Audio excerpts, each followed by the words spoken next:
Números 17, chegamos ao capítulo 17 de Números.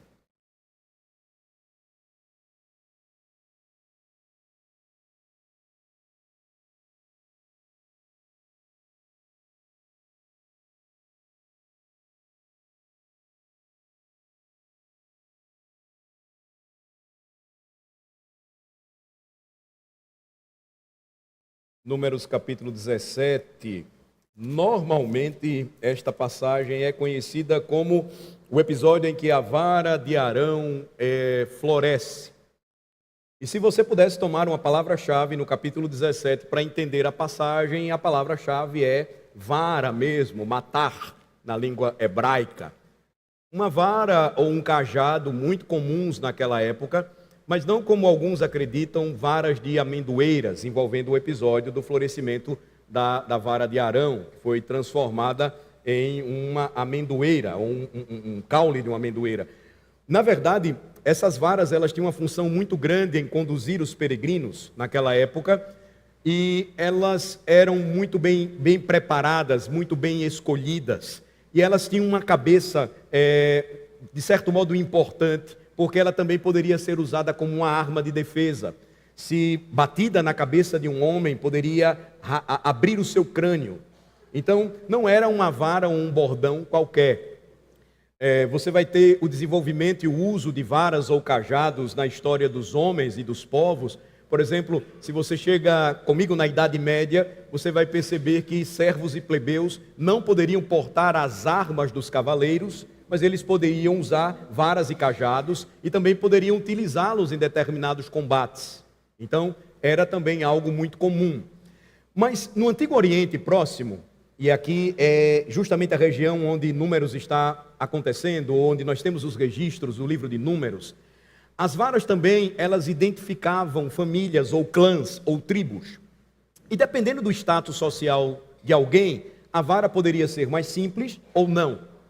Ela poderia ter algo mais elaborado e parecer, por exemplo, como um cetro de um rei, ou apenas um simples cajado ou uma vara de um humilde pastor. Então, esse seria, por exemplo, ou seria a palavra, essa seria a palavra-chave, se eu pudesse usá-la hoje para tratar com vocês. Mas Números 17 trata mais do que isso. E aqui me permitam uma breve recapitulação, porque nós tratamos por repetidas vezes, nas últimas pregações, eu diria que desde o capítulo 11 até o capítulo 16, onde ficamos, com a história do povo de Israel, e é uma história realmente que se assemelha à nossa. O povo resmungando, reclamando, murmurando e se rebelando contra Moisés e Arão. E por fim, obviamente, contra o próprio Senhor. E veja que o Senhor vai dizer isso para nós na passagem desta noite. Por que razão? Finaliza o capítulo 16, e nós entramos no capítulo 17, e nós encontramos então Moisés e Arão, que certamente estavam profundamente desanimados com todas as rebeliões que vinham acontecendo. Mas o Senhor então vai tratar com eles e vai dizer: Moisés, Arão, isso não é contra vocês. Não é contra vocês que o povo está se rebelando, é contra mim que eles estão se revoltando. O capítulo 16 fala claramente sobre isso. E nós vimos então, de fato, um relato de rebelião que foi, eu diria, do tipo mais surpreendente no capítulo anterior. Primeiro, os levitas se aproximaram de Moisés e Arão e disseram que, sabe, nós achamos que também deveríamos ser sacerdotes. Nós gostaríamos de ser sacerdotes. E quem são vocês para decidir ou não quem será sacerdote em Israel? Nós queremos ser sacerdotes, nós queremos usar as suas vestimentas, por assim dizer. E então, a partir dessa rebelião de chefes de tribo e também de levitas que eram auxiliares dos sacerdotes, o próprio povo vai então se rebelar contra Moisés e contra Arão. A rebelião, ela acontece dentro do acampamento dos próprios filhos de Levi, através da liderança de Corá, mas lembrem-se, os rubenitas também entram nessa, e eles eram aqueles que estavam desejando a posição de Moisés. Os levitas queriam a posição de Arão e seus filhos, os rubenitas queriam a posição de governo, liderança, profecia de Moisés. Então surge uma revolta de toda a nação, de todo o povo contra Moisés e Arão, e a reclamação então se espalha. Eles chegam para Moisés e dizem o seguinte: Moisés, você é um líder horrível. Você nos tirou de uma situação maravilhosa, luxuosa, elegante, confortável, que tínhamos no Egito, com liberdade, e nos trouxe aqui para esse deserto, para que morrêssemos. É curioso quando o coração do povo, ele é rebelde. É como se os israelitas dissessem: Moisés, você nos tirou de uma situação em que Faraó nos prometeu picanha, e ele nos deu, só que não tinha picanha. Faraó não dava picanha, mas nós vamos continuar trabalhando, apanhando dele, trabalhando duro, porque a picanha vai chegar. Qualquer ironia aí, vocês entendam. Rebelião leva a isso. Você começa a acreditar que um governante que vai mentir repetidas vezes, ele vai fazer aquilo que prometeu. Mas então a rebelião, ela se espalha, e todas essas acusações estão sendo levantadas contra Moisés e Arão, e mesmo estando prestes a entrar na terra prometida, tudo desmorona. E claro, os resultados daqueles que acompanharam comigo foram vistos, eles foram absolutamente desastrosos para todo o povo de Israel. 250 homens vão morrer, assim como Corá e os seus, aqueles que se aliaram a ele. Depois o povo se revolta e mesmo diante daquela situação, eles então serão acometidos de uma terrível peste e 14.700 israelitas morrerão. No último sermão, então, irmãos, uma das verdades que vimos acontecer foi que líderes de vários clãs dentre a tribo de Levi queriam o direito de ser sacerdotes, e o que aconteceu com eles? Eles foram consumidos pelo fogo. O Senhor disse a eles: vocês querem ser sacerdotes para mim? É isso que vocês querem? Tudo bem. Amanhã vocês voltem e tragam seus incensários e queimem incenso diante de mim. Voltem e nós veremos quem será sacerdote em Israel. E a história é clara, irmãos, todos aqueles que haviam reivindicado ilegitimamente o direito ao sacerdócio foram mortos, consumidos pelo fogo. Então o Senhor disse a Moisés e a Arão, basicamente: se afastem disso, porque eu estou me preparando agora para destruir todo Israel. E veja, nós vimos isso de uma maneira muito dramática. Deus toma essa decisão.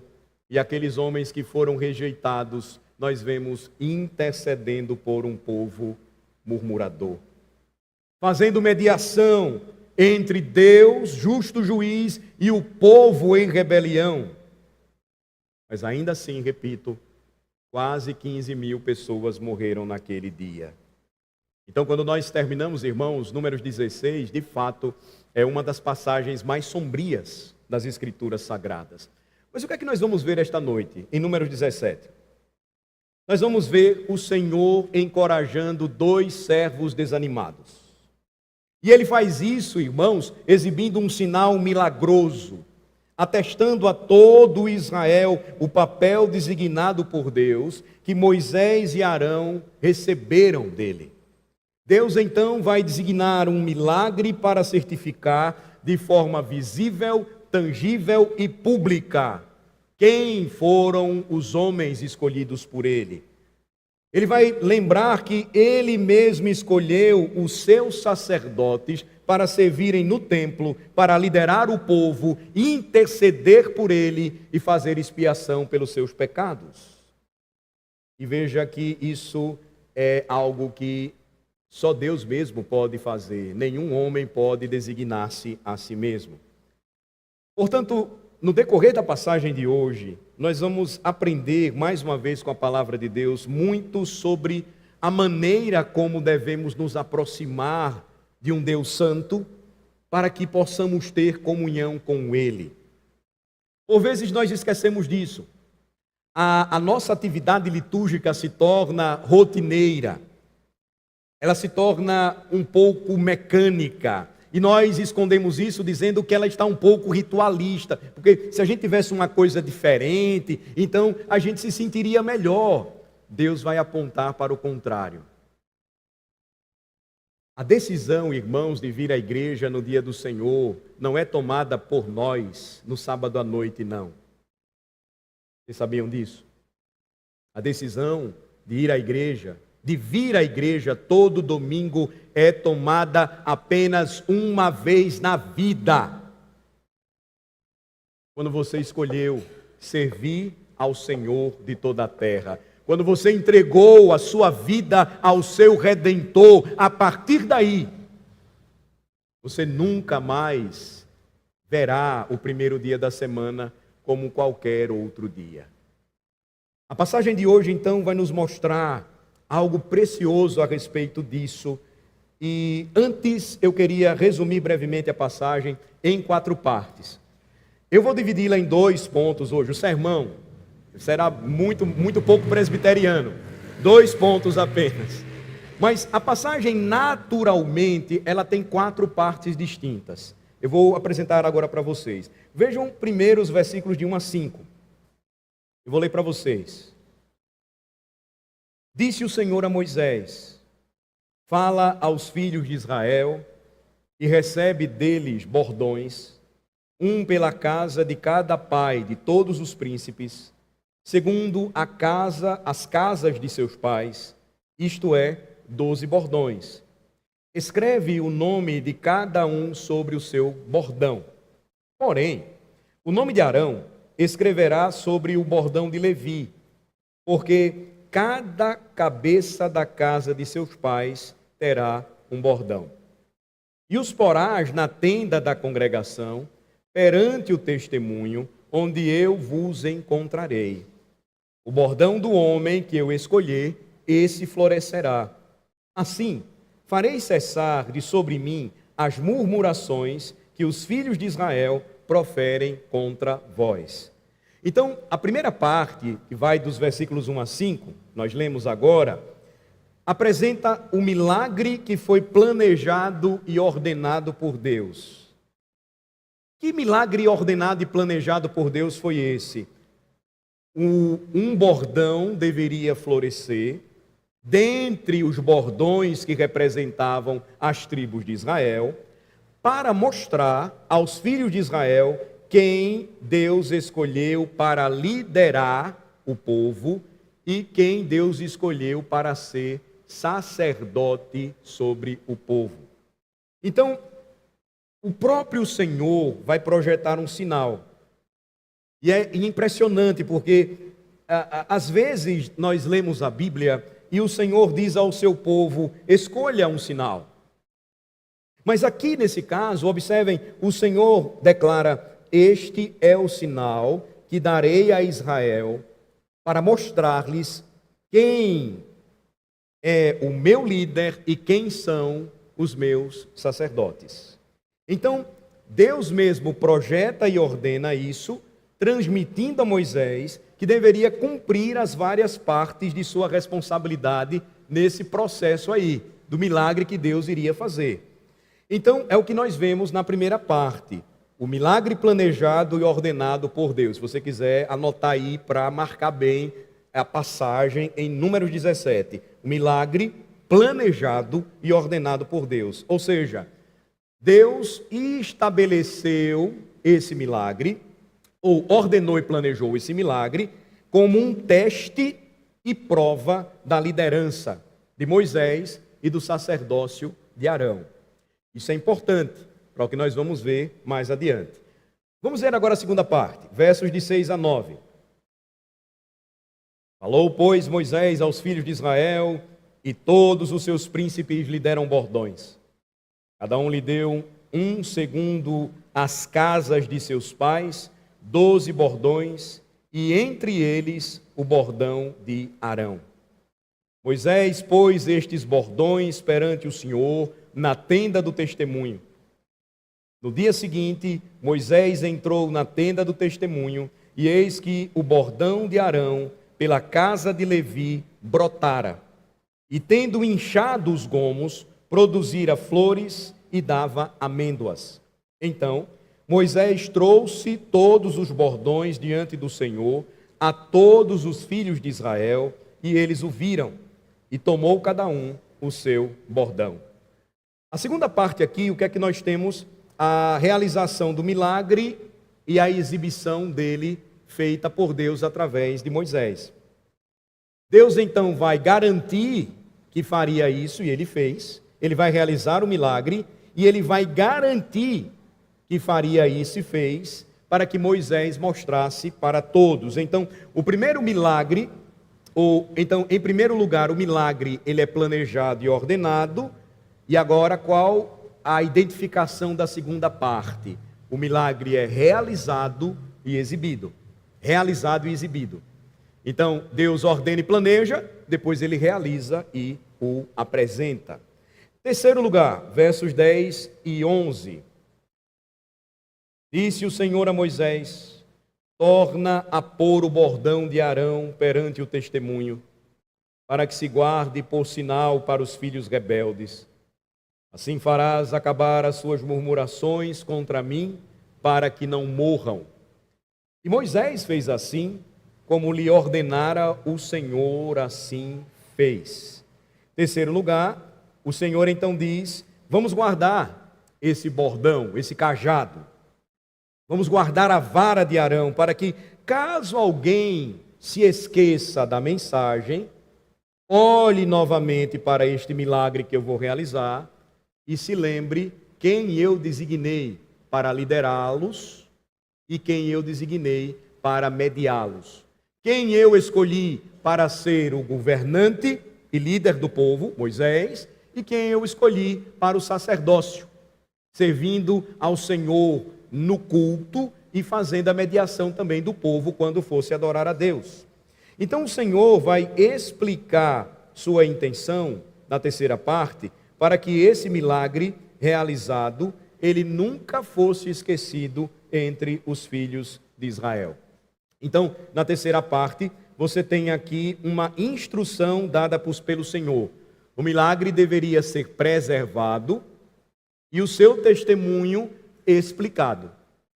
Então, veja como Deus ele faz tudo de uma forma muito organizada. E é interessante isso, irmãos, porque se vocês observarem, todo o trabalho de ensino da palavra de Deus é repetição. É repetição. E é simples. Deus ordena que o que Ele nos revelou seja repetido, porque nós temos a tendência natural de esquecer as coisas. É fácil para nós esquecer os grandes feitos de Deus. É muito fácil para nós esquecermos os grandes feitos de Deus. Quarto e último lugar, versos 12 e 13. Então falaram os filhos de Israel a Moisés, dizendo: eis que expiramos, perecemos todos. Todo aquele que se aproximar do tabernáculo do Senhor morrerá. Acaso expiraremos todos? Agora você tem o relato do povo de Deus, entendendo o significado do milagre e começando a aplicá-lo à sua própria vida, à sua própria situação. Isaías 6, vocês lembram? Isaías tem a visão do Senhor sentado em um alto e sublime trono. Ele contempla a glória de Cristo ali em uma revelação pré-encarnacional. E quando ele tem conhecimento daquilo, o que está sendo visto é aplicado à sua alma. E o que ele diz: ai de mim, eu estou perdido. Sou impuro, habito no meio de um povo de lábios impuros, e os meus olhos viram o Senhor da glória. A quarta parte, então, irmãos, de Números 17, vai nos dizer o seguinte: assim como o milagre foi compreendido e aplicado, eles precisavam perceber que não poderiam mais cometer erros. O milagre, então, agora foi entendido finalmente pelo povo e foi aplicado aos seus corações. Deus estava extremamente preocupado em mostrar ao povo que a escolha de seus líderes é competência única dele. E Deus estava fazendo com isso, acabando com a ideia de democracia em Israel.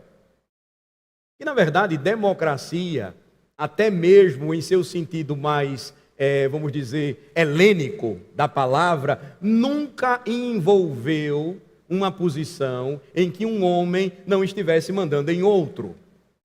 Porque contrariaria a ordem da criação. Nós sempre teremos alguém mandando em outro alguém. Nós sempre teremos líderes e liderados. Nós sempre teremos maridos e esposas, pais, mães e filhos, enfim. Deus estava mostrando que não deveria haver esse tipo de rebelião democrática em seu meio, até porque nenhum líder de clã ia passar a liderança deles para o povo. Eles queriam, na verdade, a posição, lembrem-se, daqueles que estavam acima deles. Eles queriam a posição de Moisés, eles queriam a posição de Arão. Deus vai ensinar algo importante. Ele vai ensinar algo a respeito da sua escolha. Não sei se vocês pararam para pensar já sobre isso. Como é que Deus estabelece no sistema de governo da Igreja de Cristo essa prática? Ele confere ao seu povo a responsabilidade de escolha de seus líderes. Mas segundo qualquer critério? De acordo com o que o coração desejar? Não, tem que ser de acordo com os ditames da sua palavra. Não pode ser qualquer pessoa, ela tem que passar pelo crivo da palavra. Não pode ser segundo os seus interesses, tem que ser segundo os interesses de Deus. Então, aquilo que muitas vezes a gente costuma dizer, o sistema presbiteriano é o mais democrático que existe, não se coaduna com o ensino da palavra de Deus, porque a democracia passa uma ideia totalmente diferente. Nós temos um rei, um senhor da igreja, ele estabelece líderes, mas esses líderes devem se submeter a ele, e eles respondem de acordo com a palavra dele, e o seu povo também o servindo deve fazer o mesmo. Então, é o que temos aqui, mas o que é que nós pretendemos apresentar para os irmãos nesta noite? Lembrando aquilo que eu falei introdutoriamente, esta passagem nos ensina algo muito importante sobre como devemos nos aproximar do Deus vivo, do Senhor de toda a terra. E como devemos fazer isso para ter uma comunhão redentora com Ele, porque somente Deus pode prover o caminho para uma pessoa se aproximar dEle em comunhão redentora. E são as duas verdades que eu gostaria de destacar nesta noite. Eu gostaria de mostrar a vocês isso. Vamos então trabalhar o texto. Vocês já viram o que está acontecendo aqui? Em Números 17, Deus está encorajando os seus servos. E Ele vai estabelecer esse milagre, Ele vai planejá-lo e ordená-lo com esse objetivo. Eles estão realmente, de fato, abalados com toda a situação. Foi uma grande rebeldia, ousadia, afronta aos líderes do Senhor e ao Deus vivo. Imaginem, Moisés e Arão não viram os acontecimentos do capítulo 16 e dos capítulos anteriores como se fosse algo simples. Assim como nenhum líder do povo de Deus se alegra com rebelião no meio do povo de Deus. Não porque a rebelião se volta contra ele, mas porque em última instância toda a rebelião no meio da igreja é uma rebelião contra o Senhor da igreja. E o Senhor da igreja não é o pastor, não são os presbíteros. O Senhor da igreja, vocês sabem, é Jesus Cristo. Então, eles viram isso através da manifestação de uma tribo. Pelo menos 250 homens envolvidos em uma grande rebelião que contagiou todo o povo de Israel e fez com que Israel rejeitasse a nomeação divina dos filhos de Arão, eles sabiam disso, para que fossem sacerdotes, e a liderança de Moisés sobre o povo de Deus. Será, irmãos, que eles esqueceram tudo o que Deus fez no Egito, por meio de Moisés, para libertá-los da escravidão? Não, eles não esqueceram. Mas a rebelião faz isso em nossa alma. A amargura, a inveja, ela produz sentimentos pecaminosos tão terríveis que nós passamos a esquecer tudo. Deus, então, nesta passagem vai encorajar, repito, 2 servos fiéis e desanimados. Lembre-se, Arão já havia perdido há muito tempo o seu respaldo quanto ao seu ofício e o seu respeito, porque ele foi fraco. Mas ainda assim, Deus o mantinha em sua posição. E Deus estava dizendo que era ele o escolhido para servi-lo, juntamente com a sua casa. Ele vai então exibir um sinal milagroso para mostrar que de fato estava com eles e também para ensinar o povo uma importante verdade. Esse sinal milagroso teria por objetivo atestar que Deus lhes entregou suas responsabilidades. Eles não tomaram para si. Vocês conhecem a história de Moisés? Quando Deus se revelou a ele por meio da sarça que ardia e não se consumia, Moisés não quis aceitar a sua missão. Moisés quis rejeitá-la. Moisés se considerou indigno de assumi-la. Moisés até tentou dizer algo a respeito da sua dificuldade de falar, de se dirigir a um faraó, porque precisava ser alguém que tinha boa verve, que sabia falar diante de um rei. Mas o Senhor que o escolheu não desistiria dele. Vocês lembram que ele falou para Moisés: quem é que faz o surdo, Moisés, e o mudo? Não sou eu, o Senhor? Eu vou providenciar alguém para você, ele vai falar em seu nome. E nós sabemos o que provavelmente aconteceu por mais de uma vez. Moisés ia com seu irmão Arão, e Arão era o orador nesse momento. Arão representava Moisés, que representava a Deus, mas Moisés era o libertador. Em outras palavras, irmãos, o sinal ou o milagre, ele serviu para mostrar ao povo que Moisés e Arão não assumiram seus papéis, não assumiram a sua posição de liderança. Moisés não tomou para si o governo do povo, a palavra profética. Moisés não se apresentou como aquele que falaria com o Senhor face a face, assim como Arão também não tomou para si o sacerdócio. Mas eles foram chamados para esses ofícios. Eles foram chamados para servir ao Senhor. Eles foram nomeados por Deus. Eles foram escolhidos por Ele. Eles receberam essa tarefa, esse dever, essa responsabilidade divinas. Repito, eles não tomaram para si mesmos. O próprio Deus os comissionou a isso. Agora, de fato, essa história real sobre Deus vindicando o ministério de Moisés e o sacerdócio de Arão nos oferece um significado, uma aplicação mais ampla. Eu poderia até dizer, irmãos, nesta noite mais profunda para a Igreja de Cristo nos dias atuais. Ela nos ensina que todo ministério verdadeiro vem de Deus, e ela também nos ensina que por essa razão o ministério ele é necessário. São essas duas verdades que eu quero então trabalhar com vocês nesta noite. Vamos lá. Em primeiro lugar, nos versículos de 1 a 11, o que é que nós aprendemos? Aprendemos que todo ministério verdadeiro tem uma única origem. Todo ministério verdadeiro vem de Deus. E nos versículos, então, finais, 12 e 13, nós vamos lembrar porque isso é necessário. O Senhor vai fazer questão de nos lembrar isso. Então, com essa verdade em mente, vamos analisar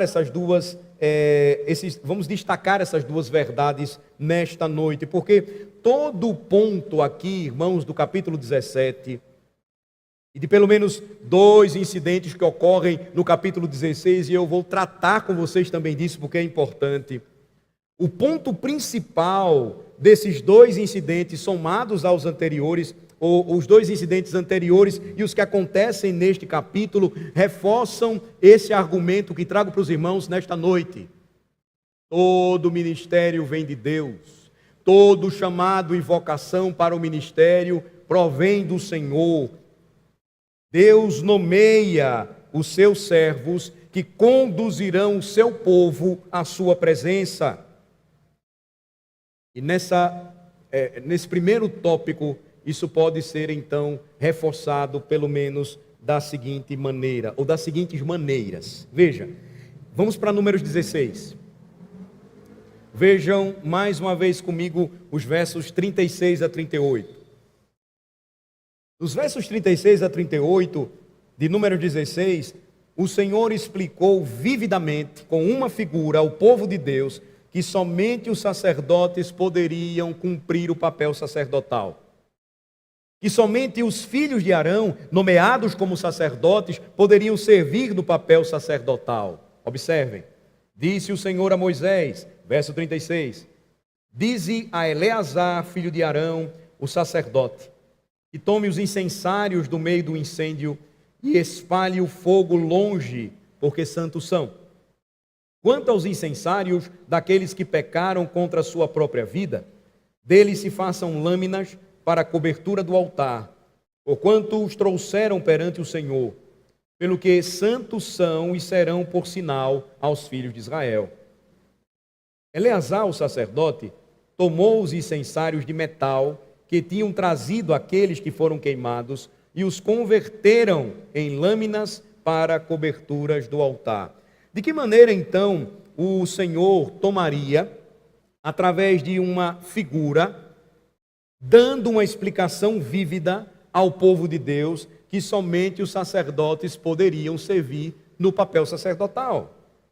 Lembrem-se, os homens que apareceram em Números 16 com seus incensários, desafiando o Senhor, nenhum deles era sacerdote. Nenhum deles servia ao Senhor no sacerdócio. E o que foi que aconteceu? O fogo os consumiu. E o que Deus ordenou a Moisés e Arão que fizessem? Saiam, peguem todos aqueles incensários, derretam-nos, achatem-nos e coloquem-nos sobre o altar. Por que o Senhor mandou que Moisés e Arão fizessem isso e Eleazar, filho de Arão, então cumpriu a ordem? Deveria servir como um sinal para os filhos de Israel. Qual era o propósito? Toda vez que eles vissem o bronze no altar, e era o altar do sacrifício, eles deveriam lembrar de que somente os sacerdotes, designados por Deus, poderiam se aproximar dele. Deus estava decidindo quem se aproximaria dele e quem não poderia se aproximar. Deus estaria lembrando ao povo de Israel: vocês não podem decidir isso. E assim, irmãos, a própria cobertura do altar, com bronze derretido, daqueles incensários dos rebeldes, foram considerados santos para cumprir esse propósito. Aqueles que haviam sido nomeados sacerdotes deveriam ser lembrados pelo povo de Deus que o ministério é instituição divina. O ministério vem de Deus. Homens de Deus, nesta noite, Deus os escolheu para que fossem vocês sacerdotes de seus lares. E não há mês de orgulho nenhum que retire isso. É palavra de Deus. Não existe outra união legitimamente reconhecida e estabelecida pela palavra do Senhor. Homem e mulher os criou. Isso é santo aos olhos de Deus. Assumam de uma vez por todas esta posição. Vocês são sacerdotes de seus lares. Toda vez que você lembrar que como um homem, um dia você escolheu tomar uma mulher por esposa e ser o marido dela, o Senhor o instituiu para esse ministério. O ministério vem de Deus e ninguém pode retirar isso de você. Veja agora os versículos 45 e 48, ainda do capítulo. Há um outro exemplo aqui do testemunho de Deus, de que Moisés e Arão são de fato seus ministros, e que esse ministério vem dele. Observem, principalmente o versículo 48. Verso 45, levantai-vos do meio desta congregação, e a consumirei no momento. Então se prostraram sobre o seu rosto.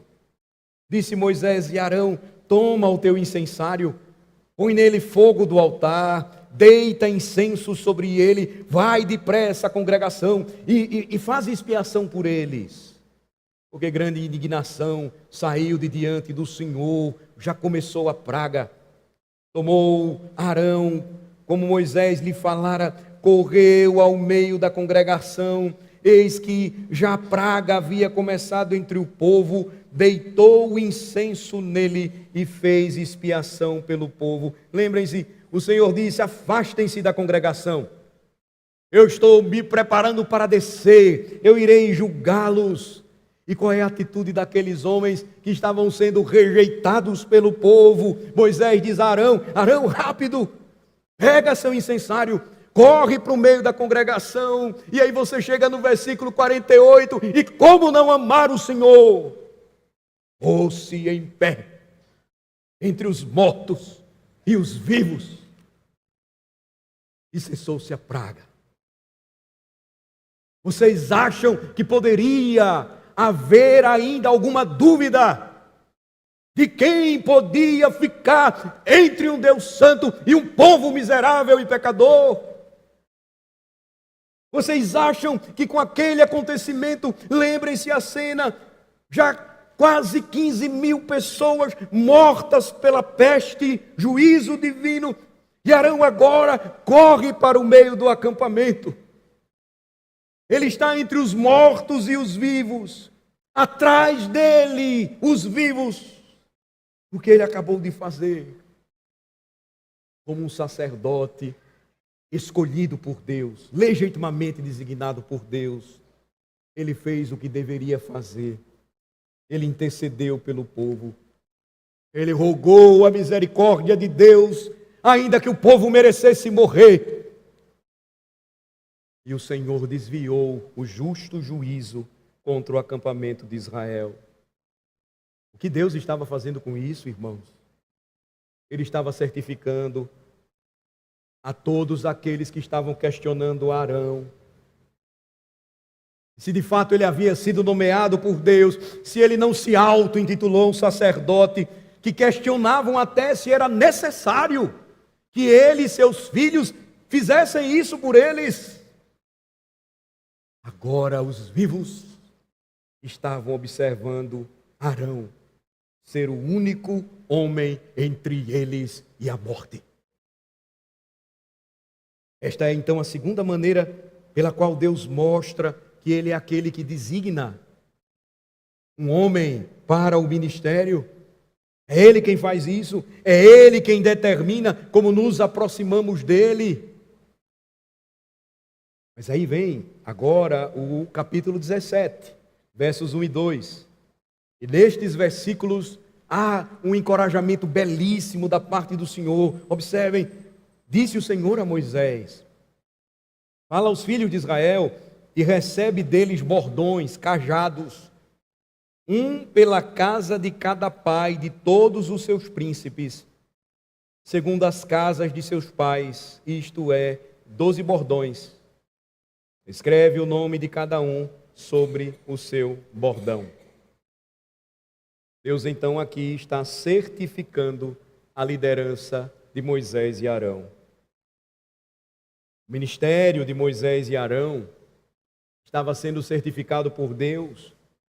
Quando Deus fala com Moisés e mais uma vez vai dizer o que? Fala ao povo. Ele era o único que tinha autorização para falar da parte de Deus para o povo. Lembrem-se, Deus não falava mais com o povo desde o Sinai. O povo disse, lemos hoje, leitura da lei de Deus, não fale Deus conosco, pois nós vamos morrer. Moisés, fala tu com Deus e traz para nós o que Ele quer de nós, e nós vamos ouvi-lo. Não era Moisés que não prestava? Não era Moisés que não servia? Não era Moisés que os retirou de um lugar bom? Eles tinham um resort lá no Egito e agora estavam morrendo no deserto. O que é que Deus diz a Moisés? Qual é a ordem dele? Fala aos filhos de Israel. O povo questionou se Moisés era um homem de Deus ou se ele apenas se autoproclamou pastor em Israel. Estando totalmente fora de controle, o povo se rebela e acusa Moisés de ser um falso líder e estão querendo usurpar a sua autoridade. Lembrem-se, a rebelião foi tamanha que eles vão para frente do tabernáculo, eles querem invadi-lo. A ideia é, nós vamos dominar tudo, nós vamos tomar tudo para nós. E a glória do Senhor desce sobre eles, sobre Moisés e Arão, e o povo se afasta. Veja que quando uma mensagem precisava ser dada a Israel, com quem ele falava? Moisés. E agora, versos 1 e 2, o Senhor está dizendo a Moisés para novamente falar para o seu povo. Portanto, se eles receberiam alguma palavra da parte de Deus, somente receberiam por meio de Moisés. Então, mais uma vez, irmãos, veja, nesse terceiro exemplo aqui que cito para vocês, nós temos a revelação de quem era o líder escolhido por Deus e escolhido a dedo. Selecionado a dedo, divinamente escolhido, designado, era Moisés. Ele então fala com Moisés novamente. Embora o povo de Deus tenha questionado se Moisés era o líder legítimo, então ele vai fazer Moisés falar novamente para o povo. Vá e cumpra a sua missão. Eu vou dar uma palavra para você falar para o povo, e você vai ter que fazer isso mais uma vez. E aí então você tem o que nós lemos, o milagroso teste dos cajados ou das varas. A ordem divina escreve os nomes dos chefes de famílias das tribos de Israel em varas, escreve o nome de Arão na vara para a tribo de Levi, coloque-as na tenda do testemunho, ou seja, no tabernáculo, coloque-as em frente ao arco do testemunho, volte amanhã de manhã e aqui brotar será a tribo da qual meus sacerdotes virão. É claro que na manhã seguinte Moisés sai e ele segura a vara de Arão e ela havia florescido e se tornado uma amendoeira. E não havia apenas amêndoas na vara, mas amêndoas maduras na amendoeira. Isso é muito significativo, irmãos, para Israel. Por que razão? Se você já leu, por exemplo, o livro do profeta Jeremias, você vai ver no capítulo 1, que Jeremias fala sobre o significado importante da amendoeira para o povo de Israel. Na verdade, essa imagem ela é usada repetidas vezes em diferentes profecias e retrata ela também foi retratada em algumas esculturas da arte religiosa do povo de Deus. Por que razão? Porque quando o inverno estava acabando, e ele era muito rigoroso, ainda hoje é naquela região, a primeira árvore a florescer era a amendoeira. Então, os israelitas até tinham um nome para chamá-la a vigilante. Quando a amendoeira florescia, quando ela começava a desabrochar após os dias frios do inverno, aquela linda flor que desabrochava lembrava ao povo uma verdade preciosa. Deus estava cuidando deles, mesmo durante o inverno rigoroso. Deus jamais desampararia os seus.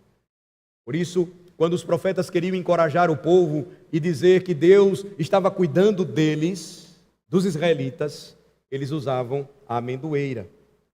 Mesmo em um inverno sombrio de desobediência, e Deus lembraria ao povo: eu não deixei de cuidar de vocês.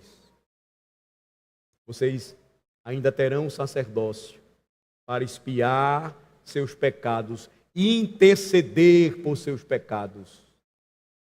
Eu ainda darei a minha palavra para vocês, porque eu não desamparo aqueles que eu amo. Assim, a vara floresce e ela foi projetada novamente por Deus para mostrar que Arão era o escolhido e que seus filhos também, para que fossem sacerdotes sobre Israel. De modo que, irmãos, nesses exemplos que apresentei aqui, pelo menos 4, Deus atestou que Ele é o único que nomeia os ministros de Israel. Ele é o único que determina a maneira como o seu povo deve se aproximar dele, e isso não aconteceu somente na antiga aliança, mas também no novo pacto. Para que possamos ter comunhão com Ele, para que possamos nos reconciliar com Ele, glorificá-lo e adorá-lo para sempre, Ele precisa fazer aquilo que deve ser feito, e nós nunca devemos buscar fazer aquilo que nós achamos melhor. Agora me deixem conectar isso, irmãos, com uma verdade preciosa, porque tudo isso faz parte do ministério do nosso Redentor. Nós temos estudado o Evangelho de João e João faz questão de dizer 2 verdades gloriosas sobre Jesus. A primeira delas, que ele foi enviado por Deus ou enviado pelo Pai. Foi o Pai quem enviou Jesus ao mundo. Foi o Pai quem lhe deu autoridade.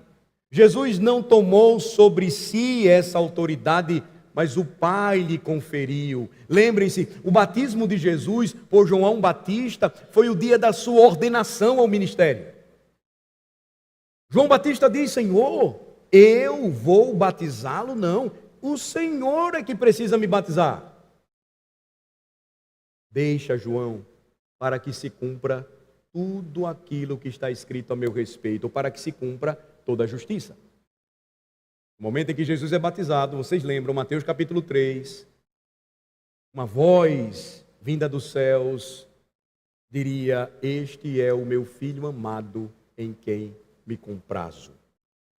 Jesus nunca se autoafirmou, mas sempre repetiu que, não tomando para si essa autoridade, o Pai foi aquele que lhe conferiu. Quando você continua ainda lendo o Evangelho de João, você tem uma ênfase, em última análise, disto quando Jesus diz não dar testemunho de si mesmo, mas ele vai dizer: o meu Pai dá testemunho de mim, o Espírito dá testemunho de mim, João dá testemunho de mim, os milagres dão testemunho a meu respeito. Em outras palavras, Jesus é atestado como enviado por Deus, não simplesmente por se autodeclarar o Messias prometido, mas porque Deus confirmou isso por meio de milagres. E um dos pontos dos sinais ou milagres do Evangelho de João é estabelecer precisamente isso. Talvez você esteja aqui nesta noite e pensou assim: eu vou à procura de um milagre. Vai que o pastor faz alguma coisa diferente lá e acontece algo mirabolante, né? Porque todo lugar está acontecendo isso. Eu deixo para você apenas João capítulo 20. Vamos para lá, por favor. Evangelho de João, capítulo 20. Eu quero apresentar isso para vocês, dizendo que o que está escrito a respeito do objetivo por que o Senhor realizou sinais e milagres é suficiente para a sua salvação nesta noite. João capítulo de número 20, versos 30 e 31. Na verdade, fez Jesus diante dos discípulos muitos outros sinais que não estão escritos neste livro. Irmãos, durante os seus 3 anos de ministério, os evangelistas registram que Jesus, ele realizou muitos sinais, ele curou muita gente. O que nós temos de destaque não chega a mensurar aquilo que, por exemplo, Marcos diz, muitos livros não seriam suficientes para registrar, dando a ideia da atividade intensa do Senhor Jesus. Contudo, olha só, verso de número 31. Por que você encontra os milagres registrados na Bíblia, realizados pelo Salvador? Estes, porém, foram registrados para que creiais que Jesus é o Cristo, o Filho de Deus, e para que, crendo, tenhais vida em seu nome. Você não precisa que um anjo venha dos céus para te convencer a respeito dessa verdade. Você não precisa que algo extraordinariamente maravilhoso aconteça aqui nesta noite, muito menos aquela velha história de que se você não vem pelo amor, você vem pela dor. O povo de Israel está mostrando aqui tanto sofrimento e dor, e eles ainda iriam continuar se rebelando. Você precisa, assim como eu preciso, e todos nós precisamos crer no que está escrito. O que foi registrado é para que você creia que Jesus Cristo foi enviado por Deus, o Pai lhe concedeu toda a autoridade, e por isso ele hoje envia a sua igreja e diz: toda a autoridade me foi dada no céu e na terra, façam discípulos de todas as nações. E mais, para que crendo, você tenha vida em seu nome. Você tem a vida em seu nome. Quem é Jesus para nós? O enviado de Deus para a salvação de seu povo. Quem é Jesus para nós? Ele é aquele que foi chamado, escolhido e recebeu toda a autoridade da parte do Pai. E esse chamado, irmãos, o fato dele ter sido escolhido, ter recebido a autoridade do Pai, é atestada pelo Pai, é atestada por Deus. Por essa razão, no Pentecostes, quando Pedro inicia o seu famoso sermão, qual é a primeira verdade que sai dos seus lábios para os filhos de Israel ali reunidos? Varões israelitas, este homem, quem é ele? Jesus, atestado por Deus, com sinais e prodígios. Em outras palavras, o apóstolo estava dando continuidade precisamente ao ponto que eu estabeleci aqui no Evangelho de João. Não se trata apenas de Jesus ter feito afirmações ousadas, mas que ele foi atestado por Deus como quem afirmava ser, assim como Arão foi atestado como sacerdote de Deus pelo sinal milagroso de Deus. Muitos ainda hoje dizem que todos os caminhos nos conduzem a Deus. E não importa a sua religião, porque no final todos serão perdoados e salvos. A Bíblia diz que só há um nome acima de todo nome pelo qual importa que sejamos salvos. Não é Buda, não é Gandhi, não é Maomé, não é Kardec, não é o Papa, é Jesus Cristo. Ele é o único mediador entre Deus e os homens. Agora, entendam, irmãos, a importância disso. Quem pode adentrar aos átrios do Senhor e sair vivo sem a presença de um mediador. Os israelitas veriam isso quando Arão então entra no meio deles, entre os mortos, e protege os vivos, intercedendo a Deus.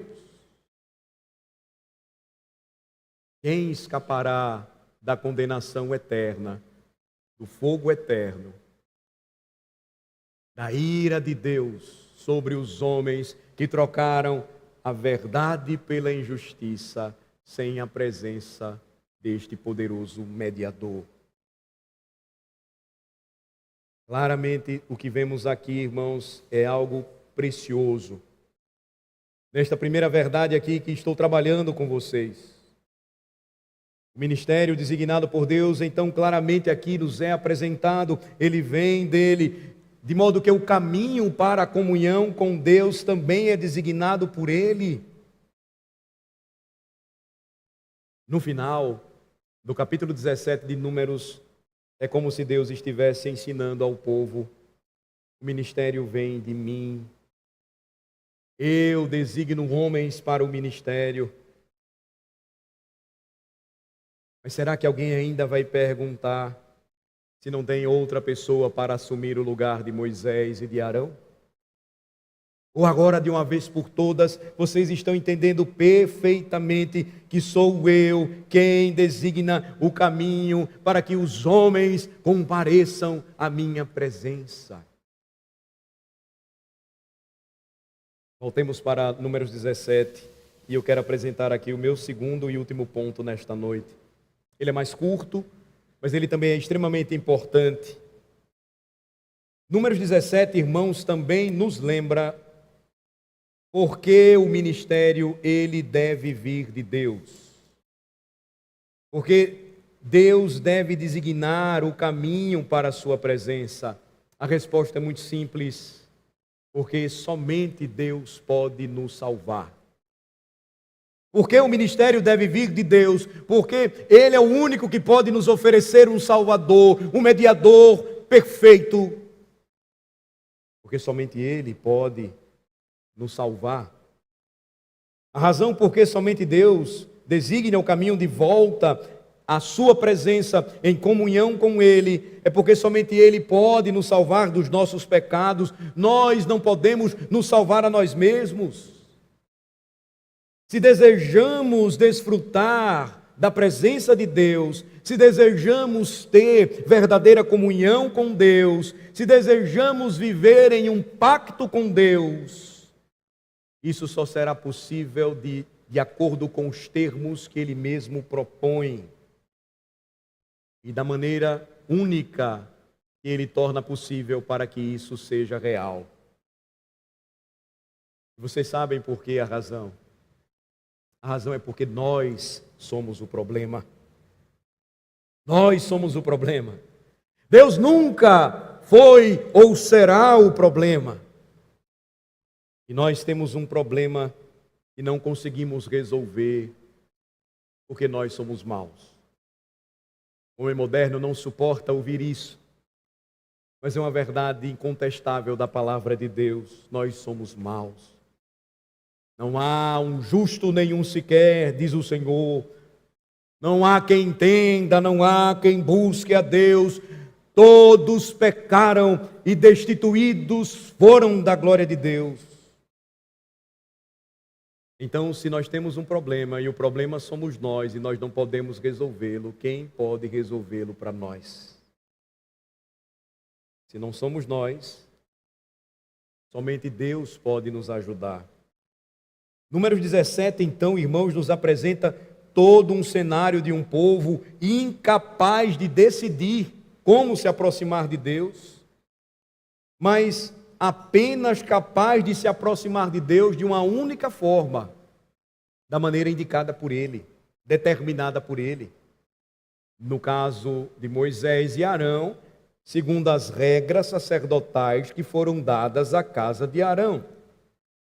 Talvez você tenha lido a sua Bíblia pela primeira vez ou mais de uma vez e a dificuldade sempre é a mesma com o Pentateuco, você chega em Levítico, você chega em Números e você diz: eu não consigo entender isso. Eu vou lhe ensinar de maneira simples e eu espero que você entenda. Por que tudo isso? Porque Deus quis que fosse assim. Deus poderia ter estabelecido outra forma de adoração naquela época, de aproximação à sua presença. Poderia. E por que tudo isso? Porque Ele é quem diz como deve ser, e Ele disse que deveria ser assim. Veja que somente Deus pode prover o caminho para que voltemos à sua presença, e Ele ensinou isso desde o princípio. E aqui nós temos o ponto importante também desta passagem. Eu diria que o ponto central desse segundo tópico, final. A verdade toda reside no fato de que tudo isso acontece conosco, porque nós não podemos nos redimir. Somente aquele designado para a sua redenção, escolhido por Deus, pode redimir você. O povo precisava aprender isso. Não era qualquer um a fazer isso. Era Arão, seus filhos. Quem era a pessoa, então, de quem Arão e seus sacerdotes apenas formaram ou apontaram como uma vaga imagem, pré-figuração? Aquele que a Bíblia diz é o único caminho, a única verdade, aquele que é a vida, Jesus Cristo. E então, quando alguém diz que é possível se aproximar do Senhor de qualquer maneira, a palavra de Deus nos lembra que nós não podemos resolver este problema. Só Deus pode fazer isso por nós. E a maneira que Ele fez isso foi através do seu Filho. Por isso o apóstolo Paulo vai nos lembrar a verdade preciosa de que Cristo Jesus é o Senhor. Ele vai lembrar que quando esteve entre os coríntios, ele decidiu nada saber entre eles. Ele não usou linguagem de ostentação ou de sabedoria, mas somente a pregação da cruz, Cristo Jesus e este crucificado. A grande lição, então, que se revela quando você passa pelas leis sacerdotais tão difíceis no Pentateuco, é aquela que vai nos apontar para o perfeito Salvador. Porque somente os sacerdotes podiam ir e oferecer as ofertas, tomar o incenso, servir como intercessores e mediadores do povo de Deus. Porque este era o único caminho possível. Foi Deus quem determinou isso. A lembrança, então, para o povo seria sempre a mesma. Você não pode se salvar, você não pode se redimir. A passagem esta noite, então, aponta para esta preciosa verdade. O que o povo de Deus deve aprender com isso? Observem, mais uma vez, capítulo 17. O que o povo, então, entendeu quando viu que os seus cajados não floresceram. Eles descobriram que não tinham permissão para ser sacerdotes. Eles também descobriram que não tinham permissão para comparecer diante de Deus. Qual é a reação deles? É a mesma reação ainda hoje de todo aquele que pela primeira vez ouve o Evangelho, ou relutantemente continua a tentar entendê-lo, mas ainda com o coração endurecido. E de repente ele começa a enxergar o que não via. Observem novamente, por favor, o que diz versículos 12 e 13. Então falaram os filhos de Israel a Moisés, dizendo: eis que expiramos, perecemos todos. Quando eles descobrem que os seus cajados não floresceram, quando eles descobrem que não têm permissão por si mesmos para ser sacerdotes, quando eles descobrem que não têm permissão para acessar a presença de Deus e prestar culto diante de Deus por suas próprias forças, qual é a atitude deles? Nós estamos arruinados. Estamos todos arruinados. Todo aquele que se aproxima de Deus, todo aquele que se aproxima do tabernáculo do Senhor, morrerá. E agora? Expiraremos todos. Veja como o entendimento deles revelaria aparentemente um sinal de sincero arrependimento. Mais adiante veremos que infelizmente não seria isso. O povo tornaria a murmurar. Mas o sentido aqui no hebraico é que eles ficam extremamente decepcionados. Porque quase 15 mil pessoas morreram e eles sabiam que se tentassem fazer novamente isso, eles iriam morrer. E então eles precisam reconhecer aquilo que sempre esteve diante de seus olhos. Nós não conseguimos levar os nossos pecados e as nossas ofensas para o tabernáculo por nós mesmos. O próximo capítulo então mostrará como eles necessitariam dos sacerdotes. Eles deveriam levar os pecados do povo e as suas ofensas perante o Senhor para a expiação. Em certo ponto eles acertaram. Se eles se aproximassem do tabernáculo por conta própria, eles deveriam morrer. Mas o que a palavra de Deus, meus irmãos, ela nos lembra esta noite, e isso se aplica à nossa vida. Deus designou um sacerdote supremo para nós. Do mesmo modo, talvez a sua reação possa ser apenas a de incapacidade. Nós vamos expirar, nós vamos perecer, todos iremos morrer. Mas talvez a sua reação seja aquela poderosa pregação de Pedro no Pentecostes, quando ele então aplica Cristo em seus corações, e eles então vão dizer: e agora o que nós vamos fazer, meus irmãos? Em outras palavras, vamos expirar, todos iremos morrer, todos iremos perecer, pois a palavra do Senhor nos condena. Sozinhos estamos perdidos. Eu concluo lembrando aos irmãos que existe um livro no Novo Testamento que nos explica Levítico, Números também, mas nos mostra claramente por que tudo isso aconteceu.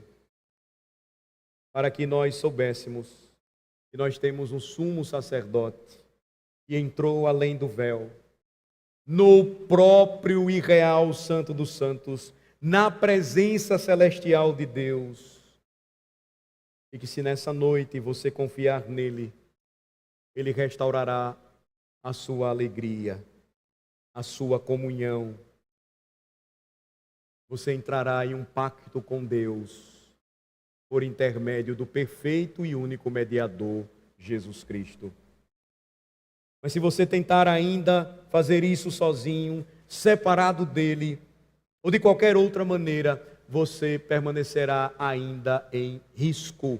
Você estará em apuros, você estará perdido.